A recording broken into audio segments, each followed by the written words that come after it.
You're listening to Discography Discussion, episode 182, Blind Guardian. Hosted by Dan Terry. General Death Metal reporting for duty. Geoff Kane. Riddle me that, motherfucker. And Joseph Wren. All they're doing is singing Sunny Day Real Estate over and over and over again. Presented by discussmetal.com. And if you like your metal to be dark and filled with hobbits, then you are ready for this episode of Discography Discussion. I am Joe, that is Dan, that is Geoff. It's about time we talked about some Blind Guardian on this podcast. Well, I'll tell you right now, we definitely chose the wrong episode to do that. Why is that? Why the fuck aren't we doing Blink 182? Oh, wait, because they're punk rock pop bullshit. Oh, yeah, that does make a lot of sense. I didn't really think about that. One thing I have thought about a lot this week is fantasy and hobbits and elves, mostly elves. They don't talk about hobbits as much as you would think. And they really don't talk about Tolkien as much as you would think. They also talk about Stephen King, Robert Jordan. I think there's even some Game of Thrones shit thrown in there from now and again. Really the later stuff. But, this band is pretty much like the reason I hated Iced Earth. Because this is fantasy metal. This is power metal. This is everything good about epic metal. So if your band is trying to be epic, you need to do it like Blind Guardian does. 5,000 background singers. Yeah, there's a lot of background singers. There's a lot of orchestration. Thank God it's not that way the entire time. No, thankfully not. It has its ups and downs for me, but we'll get into that. I definitely, there's some albums on here that I wanted to strangle Hansi, but we'll get to that. Well, before we travel the stereotype train right to Middle Earth, I want to take this time to say thank you to everyone for listening to the podcast. Thank you for listening and for subscribing. If you are not a subscriber, then you can find everything Discography Discussion at discussmetal.com. We are on Spotify, Apple and Google Podcasts, TuneIn Radio, Stitcher, so if you have an Amazon Echo or a Google Home, you have no excuse. Ask it to play the latest episode of the Discography Discussion podcast, and it will. We're also on Facebook and on Twitter at Discuss Metal. Be sure to like, favorite, and subscribe. It really helps us out. It lets us know you're listening, and now Dan is going to tell us all about 5-star reviews. Well, 5-star reviews are a thing that we really enjoy on the podcast, and I've got one to read you guys tonight. This is from Tyler Wand 1205. It says, "Love this podcast. This podcast got me into albums of bands that I love, and usually that's a difficult thing for me. Please do an episode on Dark Tranquillity." Well, you are in luck, my friend, because by the time you hear this, we will have already talked about Dark Tranquillity, and you will have decided whether we were right or we were dead wrong. Spoilers, we were definitely right. Oh, yeah. Completely right. Yeah, completely right on Dark Tranquillity. No question about it. But thank you so much for that review. I love seeing that. Over on YouTube, we got a comment about episode 149, Bile, from The Stranger. I even consider Black from the Dead part of their collection. They also made an appearance in the movie Strangeland, written by D. Snyder. I like to say what Cannibal Corpse was to Ace Ventura, Bile was to Strangeland. Now I want to go see Strangeland. I haven't seen that in God knows how long. I don't think I've ever sat down and watched it. I have, but that's been out for 20 plus years now, I think. And apparently it has bile in it. Yeah, so I want to go check it out. Also on YouTube, Satanic Puppy Overlord says, in response to episode 180, Chimera, Darkest Hour was the first metalcore band to blatantly try to sound like At the Gates, and in my opinion is the only band to do it better than Gothenburg mellow death bands. That's a hot take. Without going into theory nonsense, using diatonic intervals and interchangeable bass pedal tone riffs was really getting a great innovation for the time they came out, since their first record was 98 and all. Additionally, a huge part of why they're so important is that they used to have and still have members with legit hardcore cred. Well, I mean, you can't argue with legit hardcore cred, so, I mean, I think I agree with that comment. You forgot the part where he goes, "Oof. Sorry, this comment is from the future." Yeah, I didn't understand what that meant, so I didn't read it. Because he's talking about Darkest Hour. Right. Instead of Chimera. Well, that's true, but it's fine. In other words, he wants us to do a Darkest Hour episode. Well, we will do that at some point. How exactly do you get hardcore cred? Do you spend a lot of time sleeping in your bed of shame? I mean, maybe. Or is this a post-Memphis shall be laid to waste situation? No, I wouldn't throw out something like Memphis Will Be Laid to Waste by Norma Jean as anything having to do with hardcore cred. I would even go as far as to say people with hardcore cred probably don't listen to Norma Jean. What I'm trying to say is I don't have hardcore cred. So, Dan, tell me about Blind Guardian. Blind Guardian is a fantasy-themed power metal band from Germany who came out in 1984 under the name Lucifer's Heritage. But they quickly changed their name from that because they just didn't want to have an association with, like, satanic themes. But I could also understand that whenever you're much younger, naming your band Lucifer's Heritage is the way to go. Yeah, it sounds very brutal. So, I mean, I get where they're coming from. They're like, yeah, that sounds badass, but... I'm getting a flashback to The Simpsons. We're the Hell Satans. I'm actually surprised they didn't call their band Morgoth. That would have been a good name. Yep. But Morgoth is an incredible death metal band, so there's that. Blind Guardian doesn't strike me as the most epic-sounding band in the world, but that's kind of the point, too. You don't want your fantasy band or fantasy-themed band to be so on the nose that people make fun of it for being fantasy. Well, we'll get into that. You know who the Blind Guardian is, right? It's Justice. I don't know if that's where they were coming from, but I'm just saying that's who the Blind Guardian is Justice. I know they had that song where they're just like, Guardian, Guardian, Guardian of the Blind. But yeah, this band is prolific. I mean, if you listen to power metal, you listen to Blind Guardian. And in reference to my Iced Earth comment, I said that in the Iced Earth episode, why would I listen to Iced Earth if I could just listen to Blind Guardian? And I still very much have that opinion. And I think that this band is probably the best and essentially wrote the book on what you need, what elements you need to be a good power metal band. I don't know. I'd actually, after listening through the discography straight through, I would definitely put them in the same bag as Iced Earth. Whereas Iced Earth is the milk, Blind Guardian is the cream that's on the top. But they're still in the same place. Who puts milk and cream into, like, a bowl of cereal? Everyone that has hardcore cred? I don't know. Gotta eat your cereal with half and half. Come on. Dude, I fucking love half and half, man. There you go. 1988. Battalions of Fear. Yeah, this is not power metal yet, for the most part. No, this is just like straight speed metal. Yes, it is. In a lot of ways. A little bit of thrash in there, too. Blind Guardian started off significantly heavier than they were going to end up. And I like that about this record. I like that it starts off with the circus theme. It's very classic. It's very 80s metal. And but I mean, it really busts out the gate with majesty. I mean, when the first song anybody ever hears from your band is 7 minutes long, they know you're not fucking around. It's weird, too, because Hansi screams so hard at the beginning of that song that I thought, like, wow, were they, like, this brutal whenever they first started? But then it kind of levels out and he starts sounding like he normally sounds. But the first few seconds of that record might make you think that this was going to have some kind of, like, extreme vocal on it. The first few songs on this record give me that Judas Priest vibe. That heavy metal with solos and loud, impactful vocals. And don't get me wrong, he has very impactful vocals, but it levels out to the Blind Guardian that we're used to very quickly. Yeah, Hansi's got some pipes, dude. He's got a lot of power, even on the first record. Yeah, the interesting thing with Hansi is that it's kind of deceptive, too. Like, if you try to sing along, because you're like, oh, yeah, he's not getting that high. Then you're like, oh, shit, no, this dude's really fucking up there.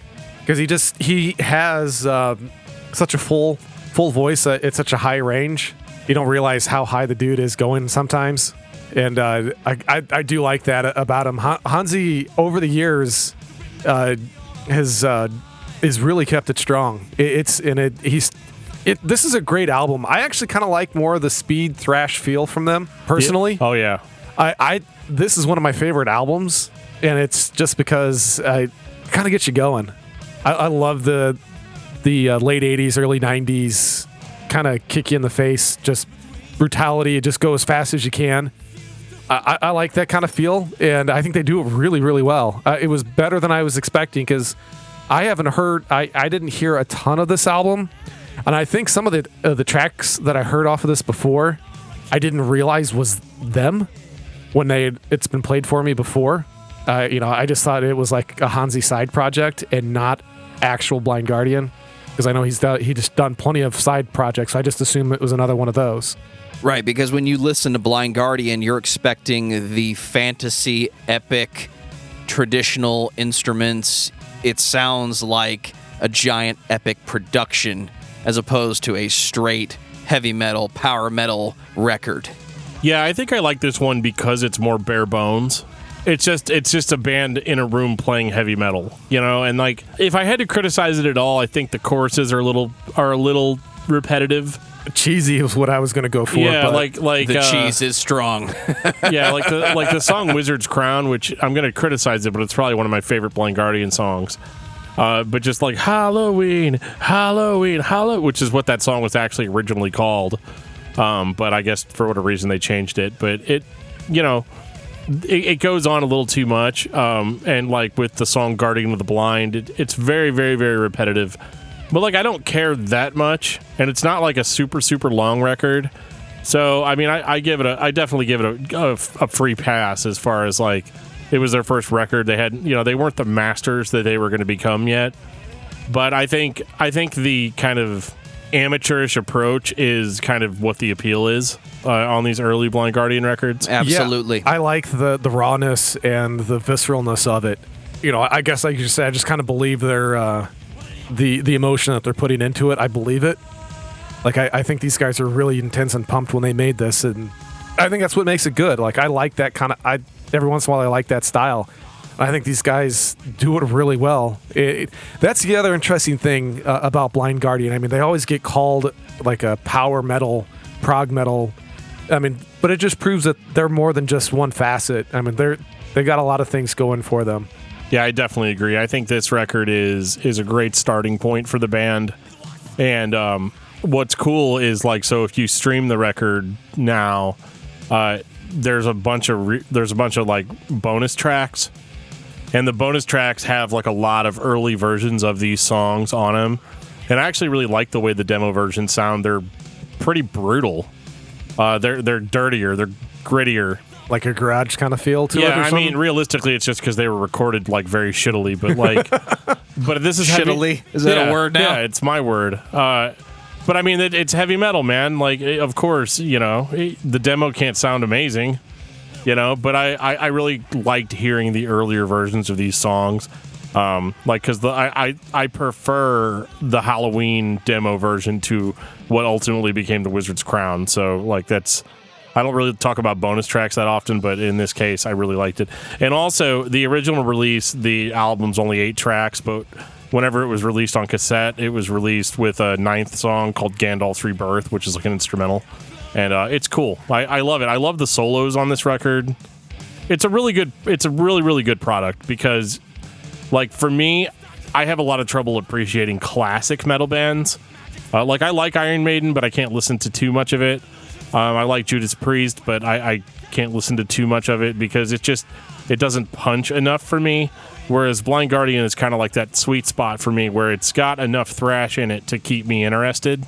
It bridges the gap for you. Yes. Because the songs hit hard, whereas I feel like some of the more classic heavy metal bands don't hit super hard. That's not their fault. It's just that by 1988, you had more extreme metal influences to draw from. Right, and originally there was just more pomp and circumstance than there was brutality. That was more. Well, that's more of what was around, and like you said, there just wasn't enough else to grab from for influences, and there was enough influences by the late 80s that you could say, okay, I can do speed and thrash. I mean, just look at the Bay Area scene and everything that was blowing up. Yeah, there was plenty of places to pull influence from. 1989, Follow the Blind. Just like when you record this podcast. Right. Well, I think I gotta say this. Inquisition, fuck yeah. I just wanted to start. I wanted to be a monk and banging myself in the head with the board. Yeah, it did kind of bum me out that sound effect wasn't there. Yeah, but I made it myself. I promise. I actually don't think this is sampled from Monty Python. I think this is actual like recorded monks. It's just The Monty Python one was like, the joke was the smacking themselves in the face. Yeah. But these are actual chants that were chanted by monks. So I think this is actually taken from like a legit recording of that. Oh, see, I don't necessarily know if it's sampled. I could be totally wrong on that, but like I can't see why they would sample that and cut the smacking out of it. Because they're not a joke. You're right about that. This record is no fucking joke. This is like Battalions of Fear on crack. Like this is heavier than, okay, it's not like they didn't go death metal on this record, but like they definitely, there's way more thrash and speed metal here. No, I would say this is it on shrooms, because they are seeing some really fantastical things. Yeah. While playing, and I think that this is one of my favorite albums of theirs. This is also the first time that you hear the Blind Guardian voice. They weren't layering in multiple background singers yet, but this is the first time it truly sounds like Blind Guardian. The tone of the voice, the enunciation, the verses, and the style that would go on to be this band's sound. This is the first time you really hear that. There are songs on this record that are so much heavier than I was expecting. Fast to Madness is like actual like crunchy riffs, and you know, like it's a slow build, but it's a fucking great song. And like Banished from Sanctuary, it's classic. Like I don't know, man, like this record is probably, I don't want to say it's my favorite Blind Guardian record. That's the next one. It's a little early for that. Yeah, but I mean, this is a huge step forward. Their chorus game is way better this time around. Like I was complaining about the choruses on the last record, and this one, they're starting to kind of get it. They're kind of starting to come into their own. You know, kind of like what Joe was saying. This is where they really start sounding like Blind Guardian as we know them today.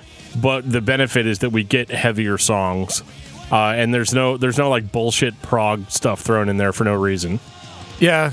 I think that's the reason why I like the early to mid albums of Blind Guardian, is that it's straight ahead power metal, which it's fucking great. It's a standard that most other bands don't meet within this genre, and I think it's because they're not just a pure power metal band, at least not on this, and the next one, Tales from the Twilight World.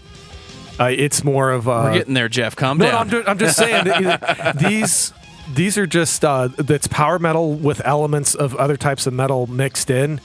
It's kind of like whenever you have a stew, you know, you want to throw a couple other seasonings in there, you know, just to give it some flavor, instead of it just being straight on bland power metal. And that's why I think I like Blind Guardian so much, is because they do sprinkle in a lot of those other elements, and it sounds great. That's how I like my power metal.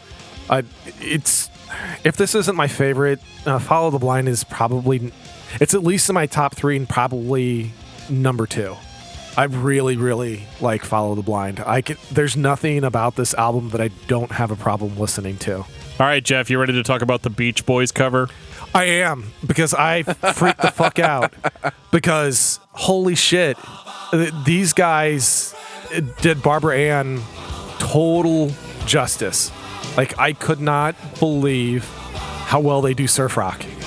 I was flabbergasted, because I used to sing this song to my kids all the time, because, you know, you do the ba ba ba Barbara Ann. You know, you do that with like a little kid, and they freak out because you're doing the real low voice, and then all of a sudden you start hitting it with falsetto.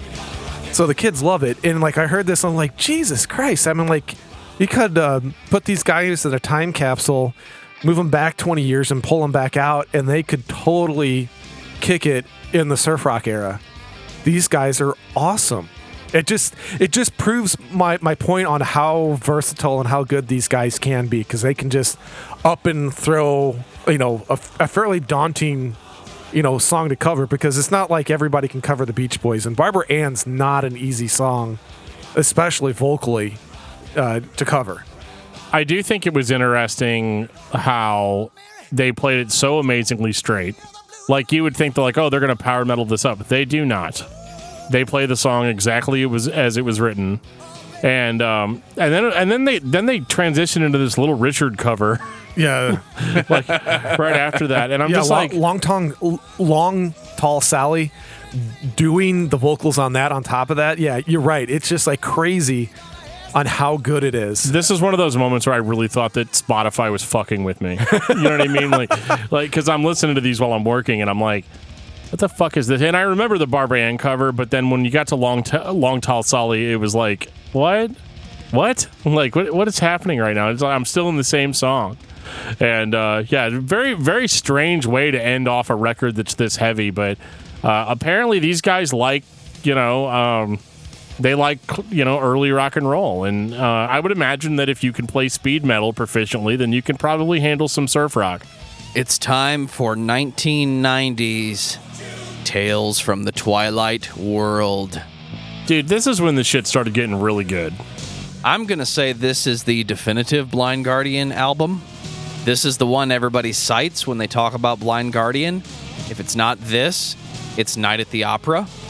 And I know everybody makes fun of the Hobbit thing, calling the band Hobbit metal, as Geoff has pointed out multiple times tonight. They did one record in Middle-earth, and we're going to get to it shortly.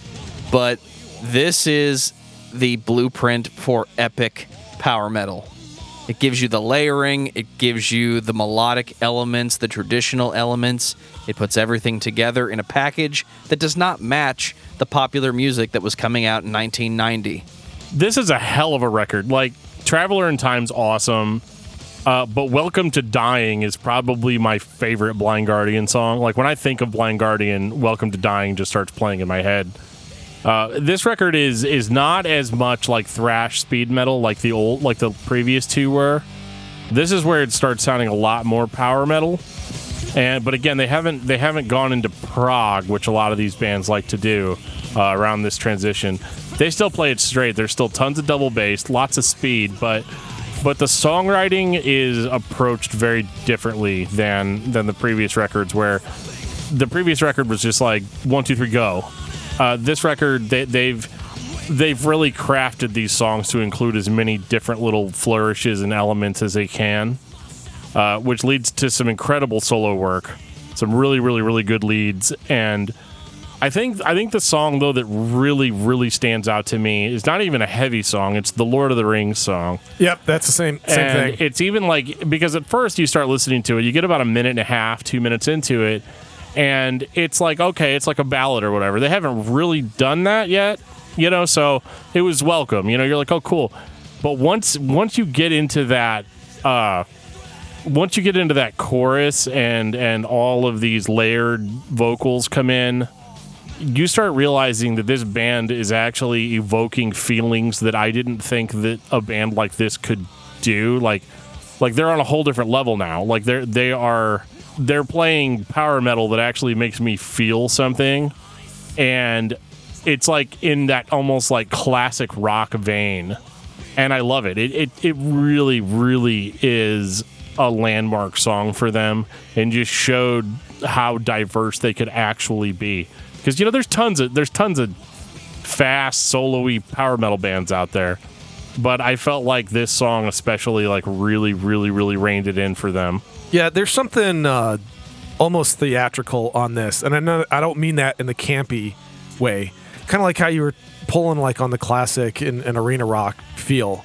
I mean, this feels larger than life. It gets you going in a way that you wouldn't expect. I mean, yeah, you got your galloping bass and you got plenty of double bass drum and all that kind of shit going on, but Hansi's inflections. I mean, he really takes off vocally on this album. I think he starts treating his voice and the different types of tones and the different types of sounds that he can make with his voice. He starts treating it like an instrument in it of itself, and for effect, for emotional effect, and it works great on this. And it really just kind of all comes together because there's still enough of other elements thrown in that you realize this is more than just basic, in-your-face power metal. It's got enough other stuff sprinkled in still that's what makes them good. And this is probably my favorite album, I'd have to say. And I think it's probably Dan's too, isn't it? It's close. Oh, this is not it? It's not it. This is the first. Wow. This is the first Blind Guardian record I ever heard. I actually bought it for $2 at CD Warehouse in the Hodgepodge bin.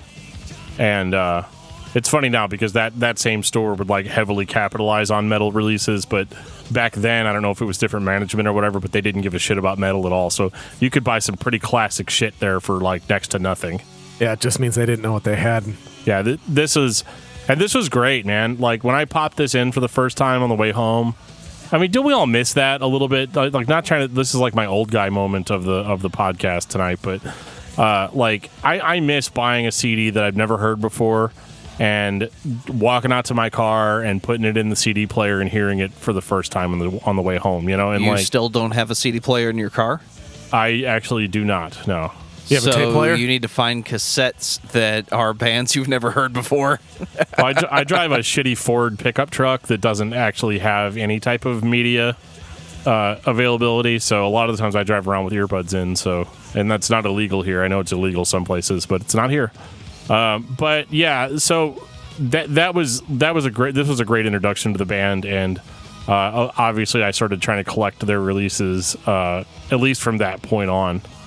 The selfish metal fan in me wishes that the band had stayed right here. This record has the perfect balance of thrash, heavy metal, and power metal mixed together to create the ultimate fantasy metal experience. The guitars thrash, the leads are intense, the solos sound good and they make sense, and it sounds just shitty enough. The drums have that flat thrash production that really sounds best to my ears on a cassette tape in a boombox in the corner or riding in the passenger seat of Dan's car. I think we call that term in the pocket. Those were some pretty shit speakers, though. But those cassettes, man, come on. Do you remember, too, that tape player was so bad in my first car? Like, you could... And it didn't matter how good the tape actually sounded, but there was just always that hiss. Yes. Oh, God. I'm kind of nostalgic for the hiss. But, I mean, I'm not going to, like, try to recreate that. But, yeah, like, it's definitely something from my past that I feel a little nostalgia for. I think the worst part is I made you listen to Mortification tapes. Like that's they were like, the classic tapes, though. Yeah, dude, but that's like ripping a scab off and just pouring salt all up in that shit. Like, it was bad. But yeah, back to Blind Guardian. This record is absolutely a classic. And if this had been like the last thing they ever put out, yeah, hands down would have been my favorite. It's my favorite up to this point. 1992, Somewhere Far Beyond. Beyond where? Somewhere. Beyond Tales from the Twilight World, which I don't think that it is. I do think that this record, you know, Joe, you were saying you wish that they had stayed here. They kind of do on this record. This is much better produced record than Tales from the Twilight World. It's got a lot more like glitz and glam to it, but like overall, this is Blind Guardian's best era for me. Because it's still undeniably heavy metal. But I start really, really liking how much better they become as songwriters. The choruses hit. They're drawing from multiple different influences. I mean, they've got 2 songs on this record called the Bard Song, and they're both about completely different forms of media. So, like, one of them, the first Bard Song in the Forest, is about the classic DOS, and probably even before DOS, computer RPG, The Bard's Tale, Tales from the Unknown. So, like, number one, that's a cool fucking nod. And then I just bought The Bard's Tale 4 on sale. There you go. I actually got the Bard's Tale trilogy remastered on Steam recently. I have not played it yet, but it looks pretty promising.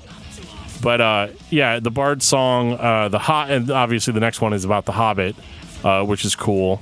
And I think this is where people are kind of like, man, these guys really, really, really like Tolkien. Well, Tolkien's not the only artist or author that they reference on here.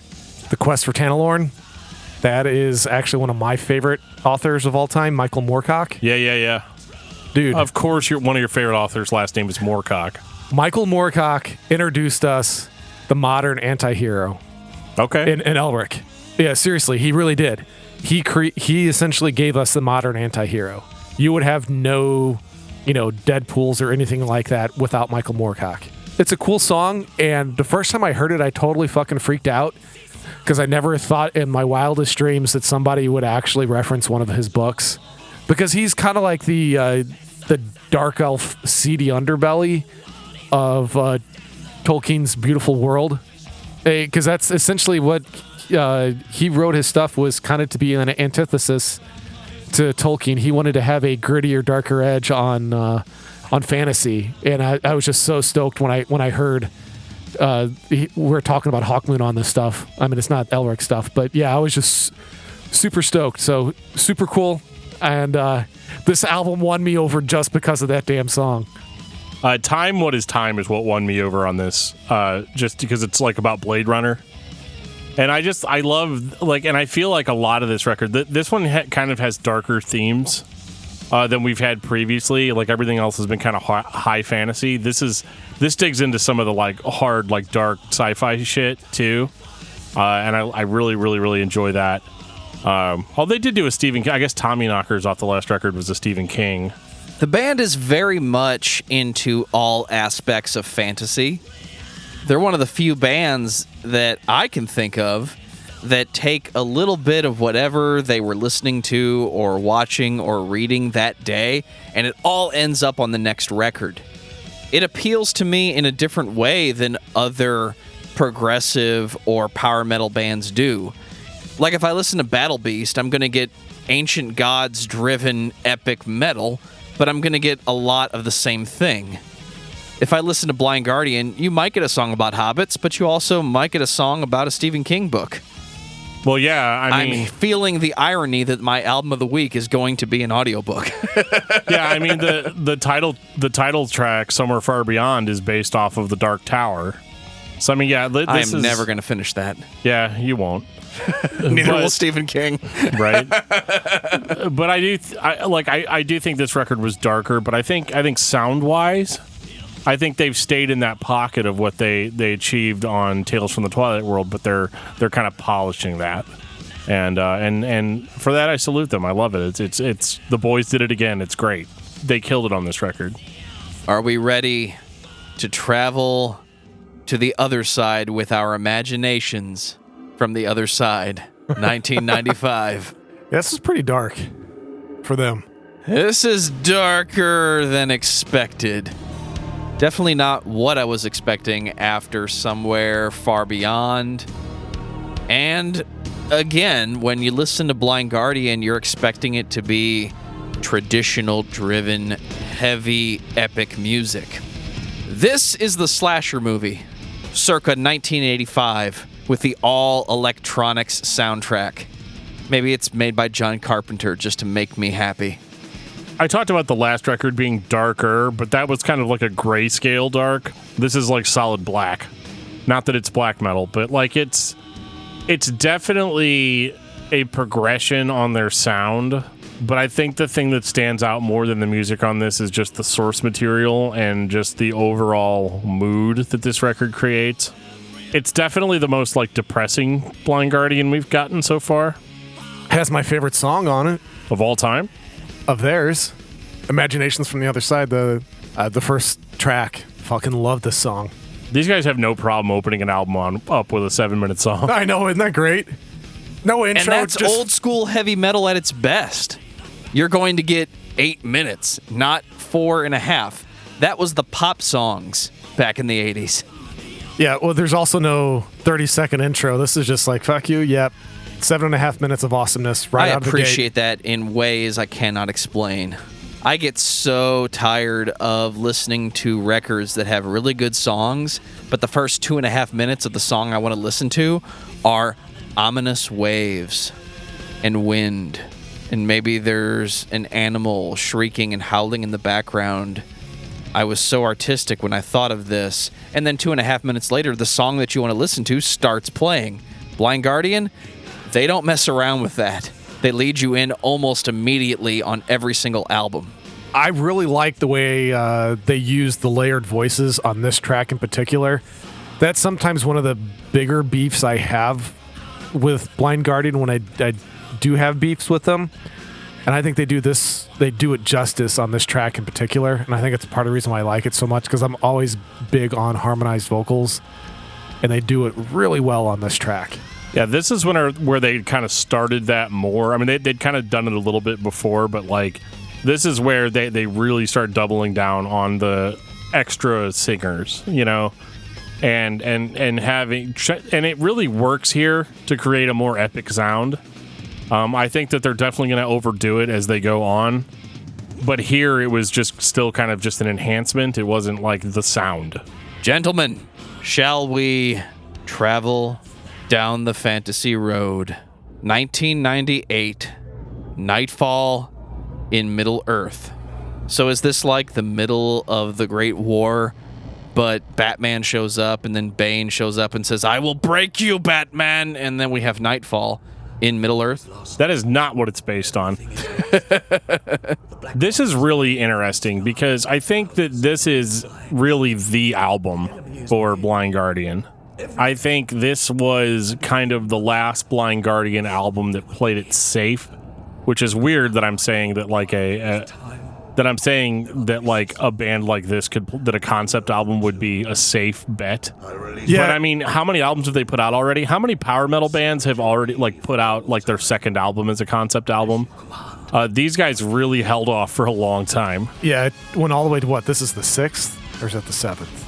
It's like album 19 or something. Oh, yeah, I think it's 6, I think, but I'm not positive. Yeah, this is really, really probably the album that everybody thinks about when they think of Blind Guardian. This is where the Lord of the Rings stereotype comes from, right? Totally, because this is the first album where every song is about Tolkien. Yeah, this is a straight up concept album, and my hot take is this is the last album that I'm on the Blind Guardian train. Wow, okay. You're getting off at the opera, Geoff. Yep. That's crazy. You've been wrong before. You can do it again if you'd like. I know that my opinion on this is going to be a bit of contrarian perspective, but yeah, I love this album. But this might be the last album of theirs that I actually love what they're doing.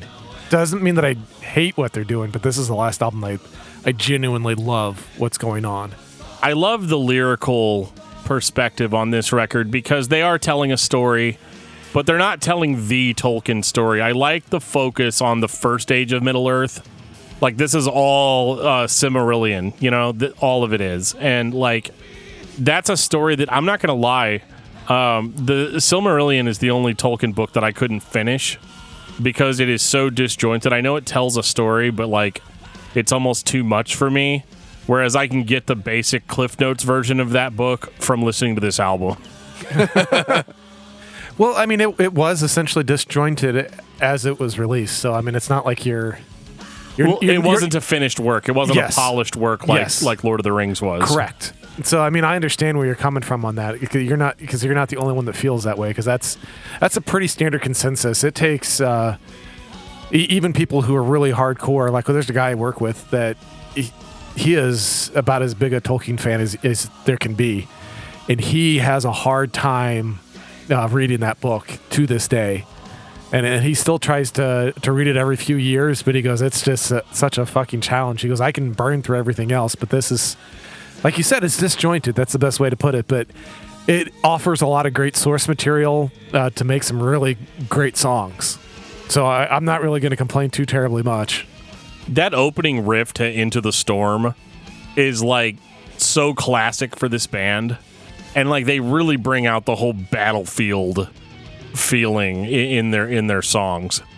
They really you get into it after you hear the opening, like, because okay, so this is one of those concept albums where they kind of try to tell you the story in between songs, and so you get what almost sounds like clips from actual Lord of the Rings. And to keep in mind, this is like before Peter Jackson's Lord of the Rings trilogy, you know. So this was not by much. This was a very epic take on these old Tolkien stories, and they were stories that I think a lot of people weren't familiar with. But I mean, they present it so beautifully here that it literally sounds like they're talking about like a film series, and it sounds like they're taking actual clips from a film. And this is probably one of my favorite concept albums because it does all the stuff that I complain about concept records. And number one, this fucker is 65 minutes long. and is full of fucking interludes. I mean, interludes out the ass. I mean, the original release was 22 tracks. And then, of course, if you like the Japanese bonus track version or whatever, you can get like 24 tracks. At one point, I think the most recent re-release was 2018, and that one has 25 tracks. So, I mean, pick your goddamn poison. Yeah, you talked about not singing about elves enough, so there's plenty of songs about elves on this one. Yeah, there's a lot of songs about elves, about Dark Lords, about they talk the Eldar, which is essentially that's the name given to the elves. But yeah, that's one of my favorite songs on here. But I like this is the like you said, it's a very very good concept album, and the fact that they took so long to piece it together to make sure that they got it right, I think is great. Because sometimes that is the challenge, like you said, you will come out with these proggy bands. Their second album is a 100-minute concept album, and they've literally spent years recording it and mixing it and editing the solos to get everything absolutely perfect. Yeah, or you could just go ahead and just say screw you and just do several hours of concepts if your name is Swallow the Sun. I mean, thank God it's not Songs from the North Part 867 or whatever that horrible album was by them. And I love that band. But yeah, this was great. This was a labor of love. I mean, it features the OG Dark Lord, Morgoth. That's so badass. Like, people are like, oh, Sauron, he's the Dark Lord. No, the Dark Lord before Sauron. That's the Dark Lord you know about. Way worse, yeah. Watch out for the Dark Lord you don't know. He's the more dangerous one. Yeah, because Sauron used to be his right-hand little bitch. Absolutely. Yeah, and a lot of people don't realize that. I think that this record is probably like what it was all building up to for Blind Guardian. I think if you'd followed the band from their inception, you knew that we were eventually going to get here. This is the first time I find it difficult to sit and listen to Blind Guardian in the quantity that we had to do it this week. I like listening to this band, but the concept record, the true concept record, has to be sat and listened to and consumed. It's the ultimate Geoff Kane listening experience. I need the beer or the coffee or the tea.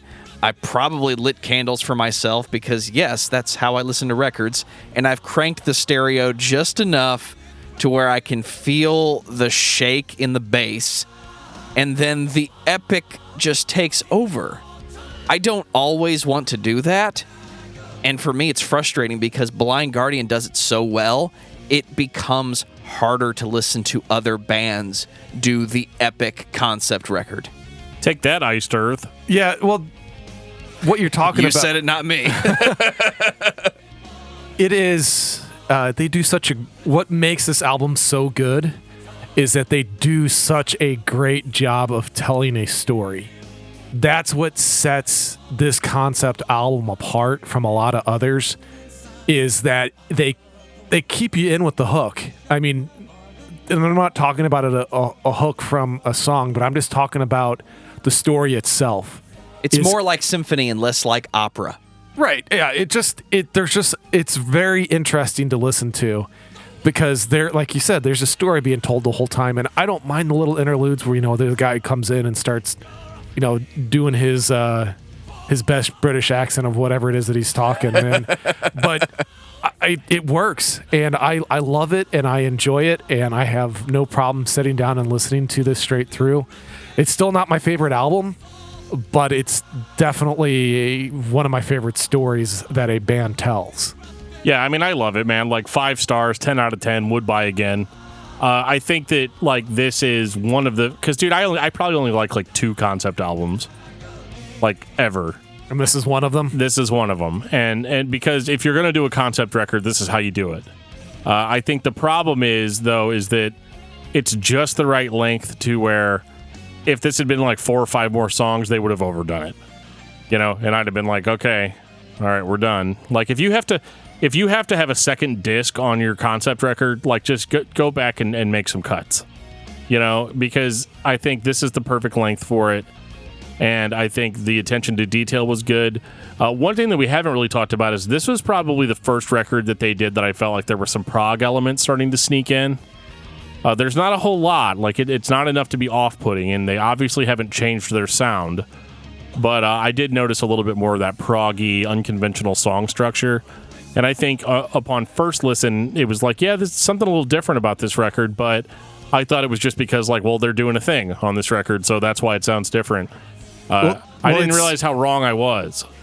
No, with the it's what I was talking about before, and why I like it with these first 6 albums or 7 albums, whatever it is they're sprinkling in just enough to flavor it instead of it being overpowered. And that definitely, I think, ought to lead us into the next album, because that definitely changes. They just dumped the whole fucking bottle of spice in on the next one. 2002, A Night at the Opera. I hate this album. Fucking hate it. I did not have high hopes for this record, because anything called A Night at the Opera, you don't name your record A Night at the Opera. Queen already did that. You presumptuous fuck. The music is good. It doesn't have the same feel, though. It's a little more, we're trying to be more intense, more like the early 90s, late 80s records. But now we have 17 layers of background vocals. And it's worth pointing out that the 90s records, and with only one change, they always had session background singers. So I get the impression that these were live recorded, almost choirs. I mean, it's not a choir if you've only got 6 people, but I thought it was just a choir of Hansis. a lot of people do think that. I think it is. I think they had You session. think so? I Yeah. think they had session background singers, but I think those were just for a live setting. On the actual record, it is just copy and paste Hansi. I think you have that backwards. No, I'm right. I mean, if you look in the liner notes, Hansi is the only one credited for vocals. Like, that's it. Ugh. Damn. And it Remember drives what I me up said a about fucking you wall. presumptuous fuck? Yeah. No, I mean, it's just that's just where it is. I mean, I'm sure they had to bring singers in for live shows, but no, this was all Hansi, man. And I think, okay, so I'm not as hot a take on this record as Geoff is, surprisingly. This really should have been backwards in my mind, this whole conversation. But I like the first half of this record, or like really kind of more like the first 4 songs. I think that Precious Jerusalem and Battlefield are fucking bangers. Under the Ice is cool. Sadly Sings Destiny. But once you get into The Maiden and The Minstrel Night, I'm over it. Like, I'm really taken in by how big this record sounds. And obviously the huge change in the vocals, and that you're just being sung to by an army of one dude. And I think it's really, really cool what they did here. But I don't think that these innovations make up for the lack of super heavy riffs and really, really cool, intricate solos. That stuff is there, kind of, but this is definitely going for the more, like, I don't know, like, again, you name this after a Queen record, what do you expect? Like, you think that this is going to be, like, super operatic record, and it is that. But I think the biggest issue that I have with it is that it's just too much of it.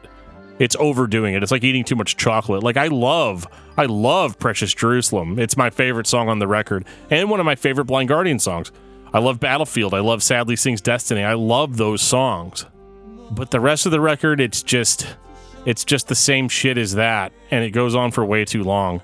I remember being super stoked when I got to the last track, and then I was like, oh fuck, it's 14 minutes long.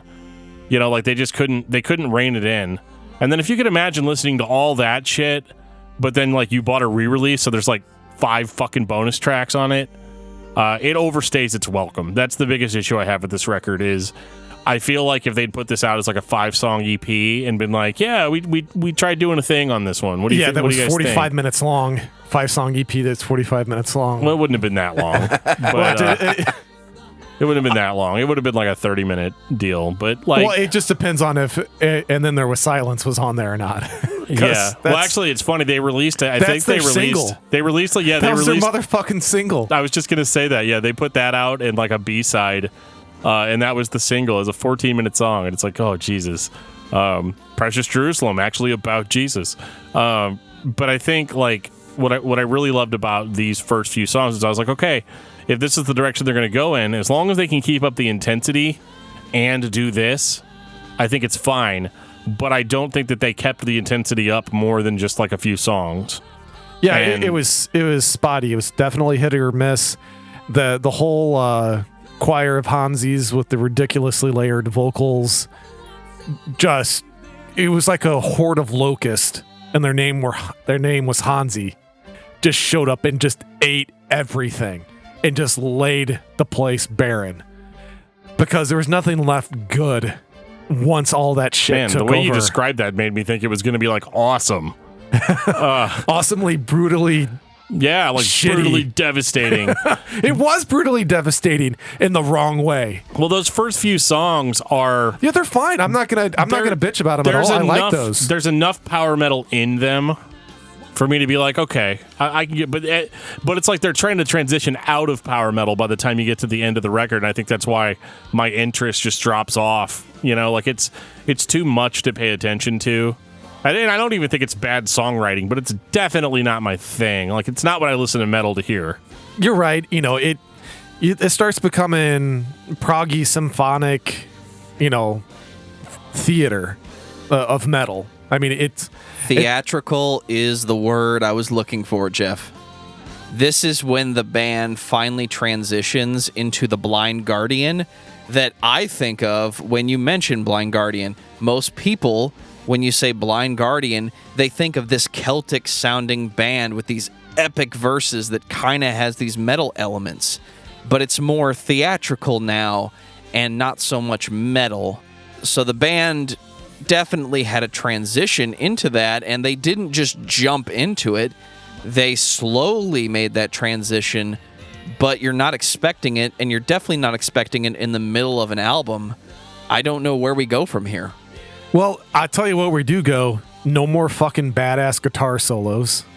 Yeah, I'm not really happy about that. Yeah, that was one of the things, and I think they lost their guitarist because of this album, if I'm not mistaken. It was their drummer. Was it their drummer that just said, fuck it? He was just like, yeah, this really isn't my thing. So he was out after that, yeah. Yeah, I tell you what, man. I know this is like the what a lot of people think of when it comes to Blind Guardian. I think it's one of their best-selling albums. But man, for me, it's just ridiculously disappointing. I just did not like the direction they went. I mean, cool for them that they went a direction, and they've stayed committed to it. They continue to go down this road more and more each day that passes. But that's just not exactly what I was expecting from them, because I love their power metal feel, man. I love it. If this was the first album that you heard, would you be into it? Nope. And I wouldn't be into Blind Guardian. You'd be completely going the opposite way. What is this garbage, is what you're saying. I'm not going to say what is this garbage. If this was the first time I'd heard it, I'd say, yeah, this is not a style that I actively seek out to listen to in great quantities. It's a gimmick at this point. Well, I mean, I'm just talking about it. If it's the first album you've heard. Yeah, if it's the first, I'm not going to say that it's a gimmick if it's the first time I've heard it, because I can't say if it's a gimmick or not, because I don't know who they are. If it's the first time I've heard it, I would just say this is a form of metal that I do not consume in large quantities. And the thing is that Blind Guardian's pretty fucking prolific, so they have a lot that's still coming out, and this is just not my cup of tea. That's really all that it comes down to.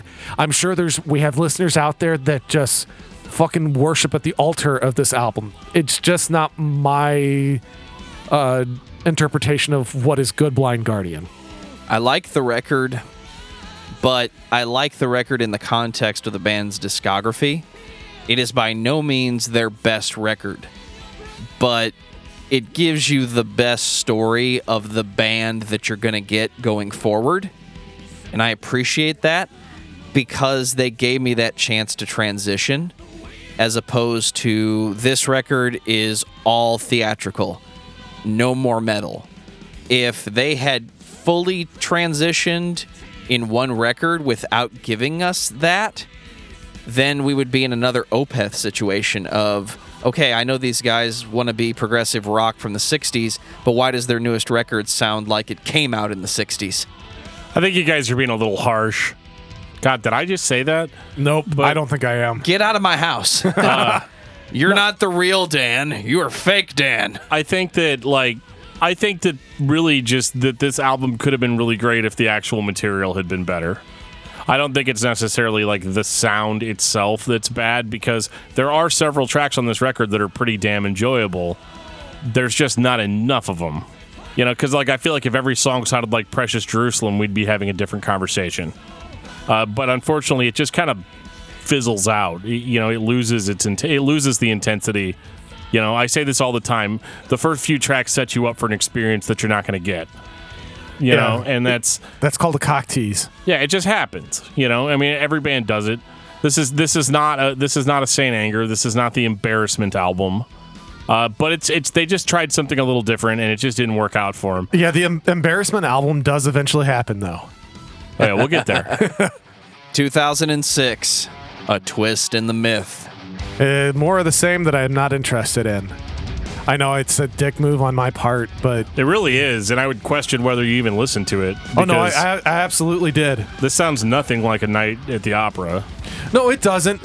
I mean, the Hansi choir is still here in full effect. That's what I'm getting at. I can't stand the Hansi choir. It makes these last several albums unlistenable for me. It sounds very derogatory when you say it like that for some reason, Geoff. No, it has, you know... I've made it very clear on here many a times that if there's something very off-putting with the vocals, I have a very hard time overcoming that.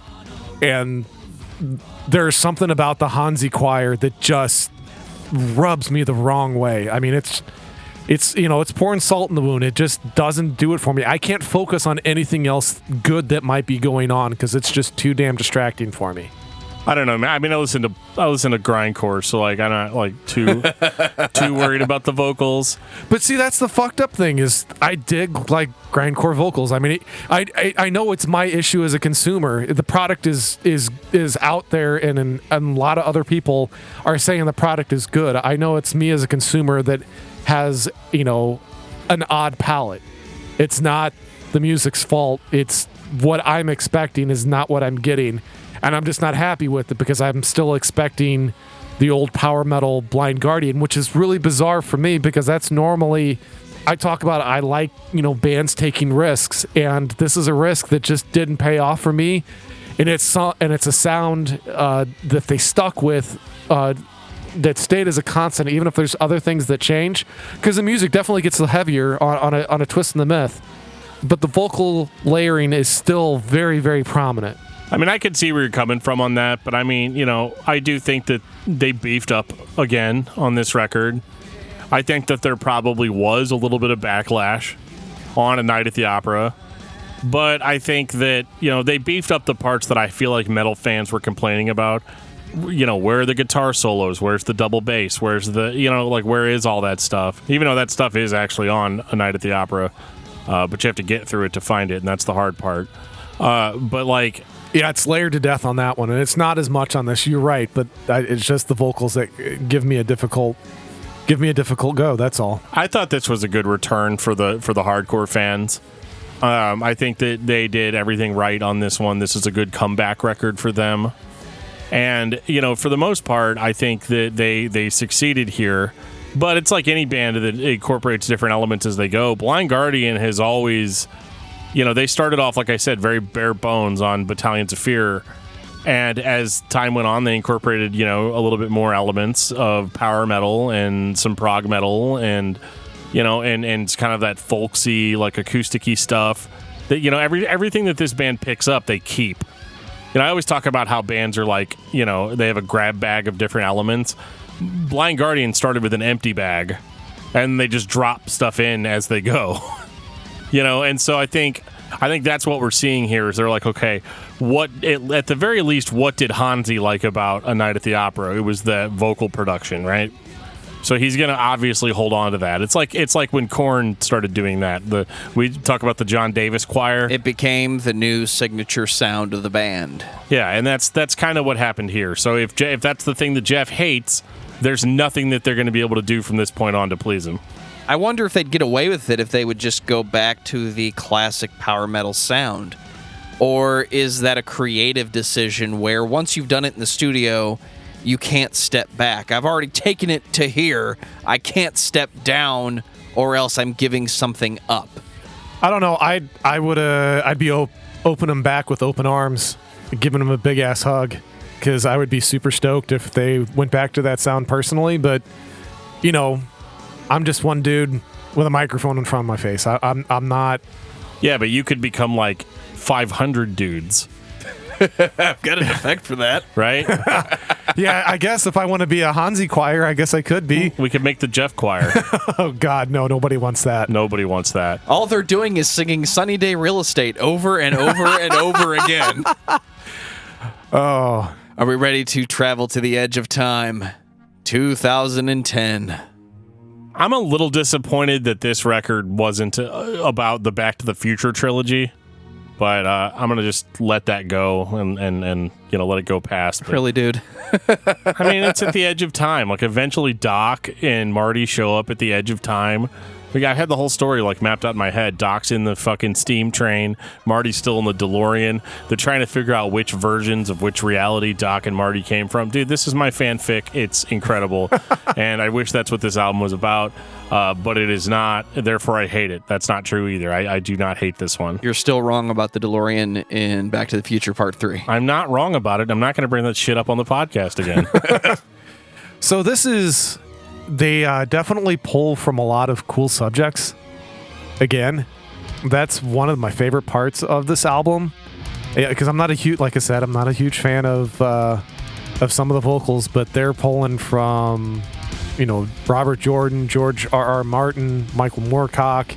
I mean, we just keep going down the list. I mean, these guys, John Milton. I mean, we really. Pulling for some big names as far as what your influence of your songs are. And Peter S. Beagle sitting over here in the corner like, am I a joke to you? I think... Who is that? Oh, Jesus. Wow, dude. He's the guy whose books you skip over when you're trying to find Terry Brooks novels. No, I'm kidding. Because seriously, like The Last Unicorn is one of my all-time favorites. So Dude, I'm just teasing. Does it? I don't even think. Do they have any Last Unicorn references in any of their songs? I don't think I caught any. Not that I've seen. No, okay. I don't think they do. I like this one more than A Twist in the Myth because to me that was just like a comeback album. Like let's scale it back a little bit and go into kind of more of a Blind Guardian sound again. But I actually think that this record was kind of a little bit more of a development, and it's like more power metal, I think, than kind of the weird prog stuff. Like I feel like they were in a phase, and I think slowly but surely they're starting to come out of it. I'm wrong about that, by the way, but we're not there yet. Right. I actually... You don't know the end of the story at this point. Yeah. Hey, this comment is from the future. Yeah. I mean, we've hit a mild peak before we hit some more valleys. I don't mind this album as much as I did the last two. I mean, yes, there's still the choir of Hansis, but there's one Hansi that's a little louder than the rest on this one, which I don't mind as much. It's definitely got a lot more power metal vibe. It's definitely got some guitars, take a front seat quite a bit more on this album, which I enjoy. So I think this is the best out of the newer Blind Guardian. Okay, yeah, that's probably the best way to put it. Yeah. I thank you for saying that. Yeah, it's a little bit. It's got a little bit of the old shit that you like. It's got a little bit of the shit that you don't like too, but it's not so bad. And honestly, I do think that they started getting heavier. Like that, they started kind of like modernizing their sound. And it's kind of like when you listen to Judas Priest Firepower, how they've incorporated more modern heavy metal elements without actually changing their sound. It's just that they have better production now. They've got, and they're drawing from metal from the past, 30 years. And Blind Guardian's kind of doing the same thing here. They're not stuck in the 80s here. They are each kind of starting to realize that people want a certain level of heaviness in their heavy metal. So you're getting that, and I really enjoy it. And I don't think this album's an all-time classic, but it's absolutely a step in a better direction for them.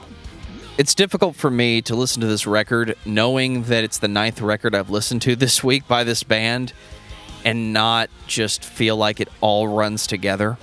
I like Blind Guardian, and this is going to lead into my final thought later on, but I can't just sit and listen to Blind Guardian. Eventually, the motifs and the way that the music runs together with itself, it all eventually runs together. So it's difficult for me to tell you why this record is better or worse than another record. It sounds more modern, and that's really what it has going for it. On that, the band isn't compromising their core value, but we're still kind of stuck at the opera too. So it's another album by Blind Guardian. So I will say, of course, Channel Lorna, Into the Void. Love that song. I really want to make sure that I make it clear. I would fucking love to be in Andre and Hansi's book club. Because we read all the same books. The subject matter gets me just as excited sometimes whenever I see Blind Guardian pop up on like Pandora or Sirius or something like that. Because I know whatever they're singing about. Number one, I can understand what he's saying. And which sometimes is an issue for me because I have a hard time distinguishing words whenever I hear music as well. That's just something that I have issues with vocal processing. Might be part of the reason why I don't pay attention to lyrics as much as, say, Dan would. I love the lyrical content 9 times out of 10 when it comes to Blind Guardian. I can't go wrong with the stories that they tell. All I got to say is I'm glad that they finally got to Tanalorn. Because they had a lot of trouble getting there the first time. So 2015, Beyond the Red Mirror. Well, we're back in concept album land. Except they came up with the concept this time. Oh, this isn't based off of a Tolkien type book? No, because that would be generic for them anyway. That would be par for the course for them. They went back and pulled from everything they've done up to this point, but again, I can't listen to this, the 10th record by the band, and tell you that it doesn't just sound like the next record by Blind Guardian. At this point in the week, it all kind of ran together for me, and I was just trying to get through it. I don't think you should ever sit and listen to this band in rapid succession and constantly try to find the best thing about it. You have to be just consuming the Kool-Aid that is progressive metal or power metal, epic sounding theatrical. You just have to want that to be the best thing you've ever heard to sit here and tell me that this is the best record by the band or it's so unique compared to the other records because, again, it's the 10th album. It's not bad, but what is it? It's a record by Blind Guardian. I'd say next, please, but the next one's going to sound like this too. No, unfortunately, it's not. No, the next one is utter trash. If the next one sounded like this, I would tongue kiss it, straight up. Okay? I think that this record is good, to pull Joe's question out. If this was the first thing I ever heard by the band, I'd be like, wow, this is like a really cool band. I'm into it. It's got all these epic symphonic elements thrown in there, but they also know how to play a solo whenever they need to. And, the concept moves along at a pretty good pace. It's still 65 fucking minutes. But, I think for this kind of music, it's kind of, okay. But I just didn't feel like the story on this one was as strong, obviously, because... And that's, really unfair because, the other story was told by Tolkien, a master songwriter, a master... story writer, wordsmith. Yeah, whereas this is some dudes in a metal band that definitely have really good inspiration to pull from. So I would say as far as concepts go, it's a lot better than Something Wicked This Way Comes. But I do think that I do think that this is fine. But I'm kind of with Joe, where it's they didn't fuck up. They still sound like Blind Guardian. But I do feel like this one's just tries too hard to be a little bit more glitzy, a little bit more epic. And I just don't feel like that much of a connection to the story. And that could just be because I'm not really familiar with that story like I was with Tolkien. And so, I don't know, like that. I don't think that it sucks, but at the same time, again, there's a lot of Hansi choir on this one. Yeah, I was gonna say this one sucks for me. this one's probably like a lot better than like a Night at the Opera, but at the same time, like this is just not a good look for them. But for some reason, Hansi loves it, and he's really doubling down on it. And yeah, that's because there's more Hansi, so of course Hansi loves it. well, are you trying to say that vocalists are conceited in some way? I Because you're don't know, right. Joe, are they? In my experience, Well, by the way, we're changing we're changing the name of the podcast to Dan Terry's Discography Discussion. he thinks Every it's episode's still his show. Every episode's going to be about Zeo. I'm down. Kind of like now. Yeah, I mean, this is fine. I got to admit, man, I was definitely getting a little Blind Guardian out by the time I got to this record. So maybe I'm not being fair with it, but I definitely don't think that it was as good as the last album was. And I was definitely excited to kind of be done with it. Yeah, I think that kind of gives us a unique perspective, and I think it allows us to be a pretty harsh barometer as compared to a casual listener, just for the fact that we do have to cram so much material in such a short amount of time. And this is an example where that's not how you're supposed to listen to the music. Well, We're doing it to ourselves this time. right, but I guess what I'm trying to say is that if you're going to give us this plethora of material, it's going to be more difficult and a greater challenge to keep us engaged as listeners. If somehow, some way, a band that has a lot of quote-unquote sameness throughout their discography, but that can still keep us, entertained, that's when you have a really good band on your hands. It was shocking, like when we did the Cannibal Corpse episode. There's a lot of sameness going on there, but it's so good that it kept us entertained throughout the entire discography. And that's not an easy thing to do. And I just don't... I think that Blind Guardian started off strong. I think they were sprinting just a little too much, because when they got to the finish line, they really started to peter out, and they just couldn't finish strong. Well, but I don't think the band sees it that way. Like, this is the first record. Like, what's notable about this one really is that they worked with actual orchestras, right? So, like, that's kind of a big deal. Whereas everything else before was just like studio tricks and like making it sound bigger than it was. But they had an actual choir. They had actual orchestration. But I think the problem is though is that they've tried these concepts before, and like this is for real.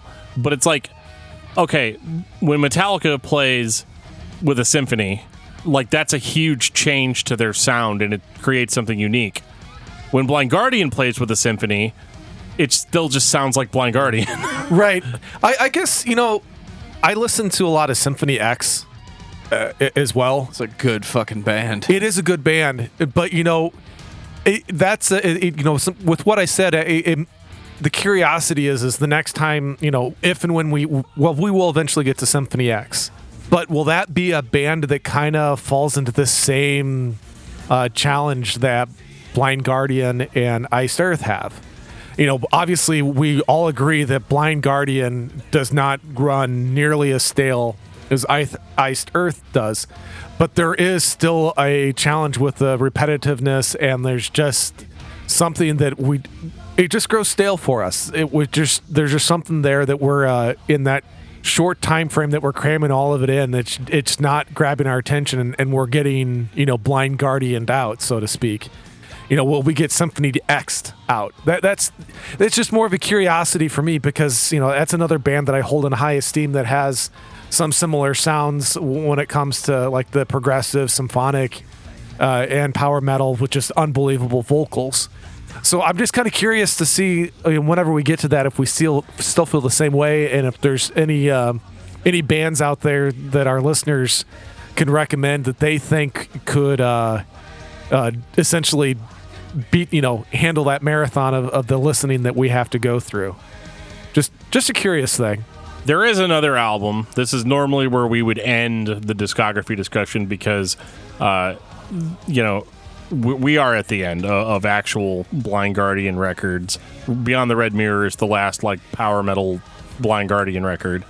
This next record that we're going to talk about, we're not going to even really officially talk about it, but this is Legacy of the Darklands by Blind Guardian Twilight Orchestra, and I couldn't be any more clear when I say Blind Guardian in name only, because there are no guitars on this record. This is Hansi singing with an orchestra. This is dude's wet dream. This is what it's all been building to, folks. And I'm not into it, man. It's very overindulgent. It's very up its own ass, and it's just not why I listen to metal. And it's not metal. I mean, you could tell something's up whenever they're too embarrassed to put their actual name on it. So maybe embarrassed isn't the right word. I'm sure that's not what they're thinking, but this is just not the kind of record that I'm gonna listen to by this band. I listen to metal for guitar, bass, and drums, and so yeah, I didn't enjoy this one at all. And the sad thing is I listened to the entire thing before I realized that it was more of a studio, more of a side project for Hansi than it was a legitimate Blind Guardian record. So at least you don't have to hear me shit on them for that and being oh my god, what the fuck happened to this band? I kind of get it, but this is not, as far as I'm concerned, this is not part of their discography. What did I say about Legacy of the Darklands earlier this week? That it was fucking horrible? Yes. That was my direct quote, is Legacy of the Darklands is fucking horrible. That's my, I can't get any more precise and concise on what it is that I feel about this album. It's horrible. Anyway, thank God we don't have to go into any more detail than that. Final thoughts on Blind Guardian. Geoff. I love Blind Guardian, the power metal band. I tolerate and sometimes despise Blind Guardian, the prog metal band. And it's really because I just can't stand the layered vocals. But other than that, this is such a solid band. I would like to see them live one day. I know they've been going on for a long time, and I know they probably just do festivals here in North America nowadays, but I would, it could be one of those bands that I see them live and I completely change my mind and say, you know what, this whole theatrical massive production is amazing live, and it just does it for me, and I'll change my mind. But right now, just yeah. Dan, what about you? I think Blind Guardian's rock solid most of the time. I think every band that you listen to you're going to have minor gripes here and there. But I definitely my positive thoughts outweigh my negative thoughts on this band. And to me, they are the example of what good power metal is.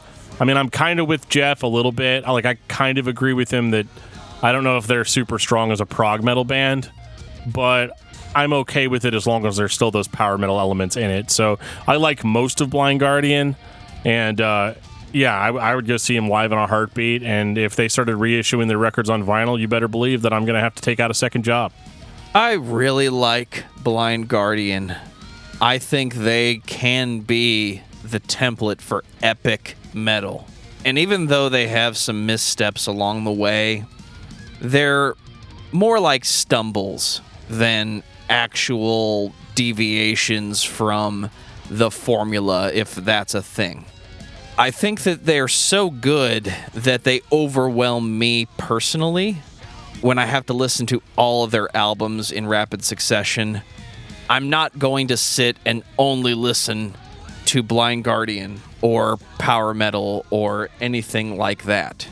I'm not going to sit and only listen to Blind Guardian, but I will enjoy it when it comes on, and they are a band I will listen to If what I'm looking for is solid heavy metal with a theatrical epic tone.